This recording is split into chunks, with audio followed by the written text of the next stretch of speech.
অসত্য কথা বলবেন না, অসত্য কথা বলা ঠিক না।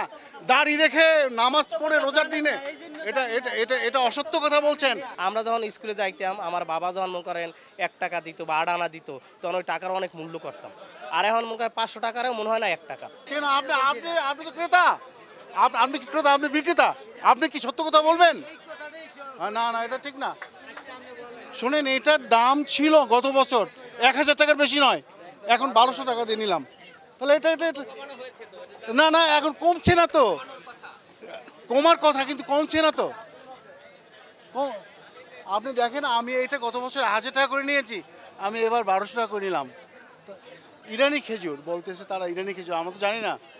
তা আমি একটু আগে বলছি না যে এরা 1 বছর পর খেজুর কিনে, এরা যদি 10 টাকা কমেও কিনে তাও বলে বেশি হয়ে গেছে। তখন কাস্টমার বিভিন্ন লোকে বিভিন্ন কথা বললে তো কাজ হবে না, যেটা লিগ্যাল ওইটাই বলতে হবে। আরে বাবা, এটা ভুল। আমরা ক্রেতা, আপনি আপনি আপনার কথা বলবেন, আপনি সুবিধা মতো। কি বললেন আপনারা? না না ভাই, এটা ঠিক না, এটা অসত্য কথা বলবেন না, অসত্য কথা বলা ঠিক না। দাড়ি রেখে নামাজ পড়ে রোজার দিনে এটা এটা এটা এটা অসত্য কথা বলছেন, সত্য কথা বলেন। দাঁড়ির কথা আসে, হ্যাঁ, হেলে ইমান হালকা না, হেলে দাম বাড়বো না কমবো? দাঁড়ির সাথে আর বেচা কিনার বেচার কোনো ইয়ে আছে? হ্যাঁ, উনি এসে কিনতে। আমাদের দেশে মনে হয় যদি ইসলাম অনুযায়ী চলে, যদি মনে করেন সৌদির মতো যদি হয় বা বাহারামের মতো যদি হয়, হেলে দেশেও দাম কমবে। কিন্তু আগের চাইতে মানুষ সচেতন হয়েছে বা কিছু টাকা পয়সা হয়েছে, মানুষ কিনে খাইতে পারে। আমরা যখন ছোটোবেলা থাকতাম, যখন আমার বাবা মাকে দেখতাম যে খাজুর, এ সমস্ত খাজুর তো আমরা জীবনে কমই খাইছি, বেশি না, এটা বলা যাবে না। আর এখন তো মনে করেন যদি 2000 টাকা 5000 টাকাও যদি খেজুরের কেজি হয়, মানুষ খায়। আল্লাহ পাক রব্বুল আলামিন তো সব ফয়সালা করে দিচ্ছে। এখন মানুষের কাছে টাকা আছে, কম বেশি আছে, এটা একবারে নিশ্চিত। কিন্তু আগের চাইতে আগে টাকার দাম ছিল, এখন টাকার দাম নাই, এটা মানতে হবে। হ্যাঁ, আমরা যখন স্কুলে যাইতাম, আমার বাবা যখন মনে করেন 1 টাকা দিত বা 8 আনা দিত, তখন ওই টাকার অনেক মূল্য করতাম।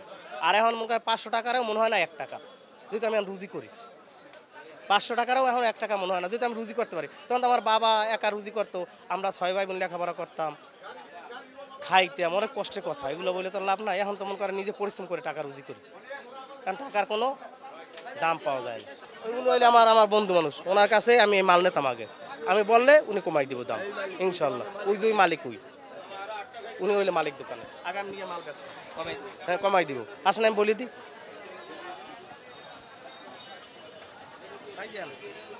রমজান মাসের জন্য যদি আল্লাহ বাঁচায়, আমি তো আপনার মাল নিতাম আগে, একটু হালকা কমাই দিবেন যেন জনগণ খাইতে পারে। ইনশাআল্লাহ আপনার কথা আল্লাহ কবুল করুক, ইনশাল্লাহ আপনার কথা আল্লাহ কবুল করুক।